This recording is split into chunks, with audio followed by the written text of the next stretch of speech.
Nu'aiman dan pelajaran tentang ringan hati di tengah kesulitan. Assalamualaikum warahmatullahi wabarakatuh. Sahabatku yang baik, hari ini izinkan saya membawakan sebuah kisah yang begitu indah, penuh makna, dan tak pernah gagal membuat kita merenung sejenak. Ini bukan hanya tentang tawa, bukan pula sekadar cerita ringan, tapi tentang bagaimana seseorang mampu tetap ringan hati, tetap lapang dada, dan tetap menghadirkan senyum, bahkan di tengah kesulitan hidup yang luar biasa. Tokoh kita hari ini, seperti biasa, adalah seorang sahabat Nabi Shallallahu Alaihi Wasallam yang sangat unik dan dicintai banyak orang karena kebaikan hatinya dan selera humornya yang tinggi. Namanya adalah Nu'aiman bin Amr, sahabat yang kisah-kisahnya seringkali membuat orang tertawa, namun juga banyak mengandung hikmah yang dalam. Kisah kali ini bukan hanya akan menghibur kita, tapi juga mengajarkan kita tentang satu hal yang sangat penting, ringan hati di tengah kesulitan. Pada suatu masa, setelah Islam telah tersebar di berbagai penjuru Jazirah Arab, kehidupan di Madinah tampak begitu semarak. Namun jangan salah, di balik semarak itu, kehidupan sebagian sahabat Rasulullah tidak selalu berjalan mudah. Ada di antara mereka yang hidup dalam kesederhanaan, bahkan kekurangan. Salah satunya adalah Nu'aiman. Walau dikenal sebagai sosok yang jenaka, Nu'aiman bukanlah orang yang hidup dalam kemewahan. Ia tidak memiliki banyak harta, rumahnya pun sederhana. Bahkan kadang ia harus bersusah payah mencari makanan untuk hari itu. Namun yang menarik, tak pernah sekalipun terucap keluhan dari lisannya. Bahkan dalam kekurangan, ia masih sering membuat orang lain tertawa. Suatu hari, ketika suasana Madinah sedang sangat panas dan kering, masa paceklik menimpa kaum muslimin. Banyak orang yang kekurangan makanan, termasuk Nu'aiman sendiri. Ia berjalan menyusuri lorong-lorong kota dengan perut yang kosong. Tapi wajahnya tetap cerah dan senyum tak lepas dari bibirnya. Seorang sahabat melihatnya dan bertanya, "Wahai Nu'aiman, apa yang sedang engkau cari?" Dengan ringan, Nu'aiman menjawab, "Aku sedang mencari rezeki yang tercecer. Mungkin ada remah-remah di bawah pohon, atau bau roti dari rumah Abu Talhah yang bisa kujadikan motivasi."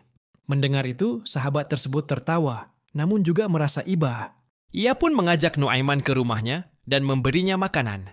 Sambil makan, Nu'aiman masih sempat bercanda. "Aku ini seperti unta yang tak tahu kapan akan kenyang, tapi tahu pasti siapa yang suka memberi makan." Lalu datanglah suatu masa ketika Rasulullah Shallallahu Alaihi Wasallam memanggil para sahabat untuk membantu pembangunan masjid. Banyak yang datang membawa kayu, batu, dan berbagai peralatan. Nu'aiman pun datang, walau tanpa membawa apapun selain semangatnya. Ia ikut bekerja, mengangkat batu, mencangkul tanah, dan membersihkan area. Tapi saat istirahat, ia membuat semua orang tertawa dengan kisah-kisah jenakanya. Dan salah satu sahabat berkata, "Wahai Nu'aiman, engkau selalu membuat kami lupa akan rasa lapar." Nu'aiman menjawab, "Bukankah lebih baik lupa lapar daripada lupa Allah?"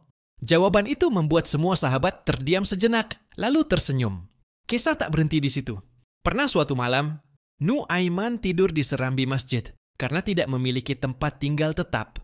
Ia membungkus tubuhnya dengan kain usang, dan saat angin malam berhembus kencang, ia menggigil. Namun, ketika seorang sahabat datang dan bertanya, "Tidakkah engkau kedinginan, wahai Nu'aiman?" Ia menjawab dengan bercanda, "Tidak, aku hanya sedang bermeditasi seperti para rahib, mencari ketenangan dalam hembusan malam." Padahal jelas tubuhnya gemetar karena dingin. Ringannya hati Nu'aiman membuat orang-orang di sekitarnya merasa hangat. Ia tidak meminta-minta, tidak mengeluh, dan tidak pula marah kepada takdir. Ia justru menghadapi hidup dengan senyuman, bahkan ketika perut kosong, bahkan ketika tidur tanpa atap. Namun, di balik itu semua, ada satu pelajaran penting yang Rasulullah Shallallahu Alaihi Wasallam sampaikan secara tidak langsung. Suatu hari, ketika Nu'aiman kembali membuat ulah lucu, sebagian sahabat sempat menegurnya karena dianggap terlalu bercanda. Rasulullah pun bersabda, "Jangan kalian sakiti Nu'aiman, sesungguhnya ia mencintai Allah dan Rasul-Nya." HR Bukhari dalam Adabul Mufrad. Betapa indahnya, di balik canda tawanya, ternyata hatinya begitu dalam. Penuh cinta kepada Allah dan Rasul-Nya, dan itu lebih berharga daripada seluruh harta dunia.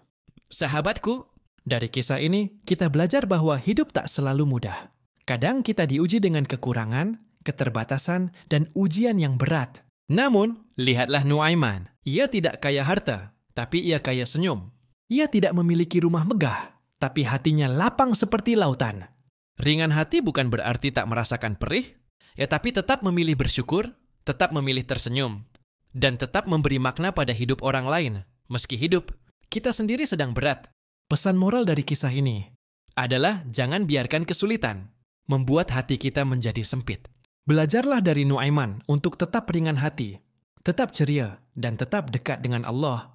Meski dunia terasa berat, karena pada akhirnya yang dikenang bukan hanya kekayaan atau status, tapi kebaikan hati yang membuat orang lain merasa tenang saat di dekat kita. Semoga kita bisa mengambil hikmah dari kisah Nuaiman ini. Teruslah tersenyum, teruslah berbagi, dan teruslah mencintai hidup ini karena Allah. Wassalamualaikum warahmatullahi wabarakatuh.